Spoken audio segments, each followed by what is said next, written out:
What are the top 3 things that a technician can change right now to improve their productivity, their career, and your shop? Well, number 1 is PMA, positive mental attitude, approaching your day like it's a gift, not a grind. Number 2, having the team mentality, pitching in with others, making sure that others are supported.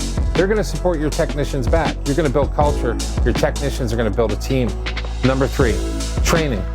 You got to seek training. Your technicians have to have training.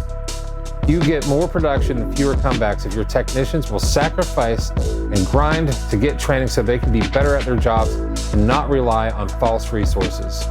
I promise you, you won't regret it.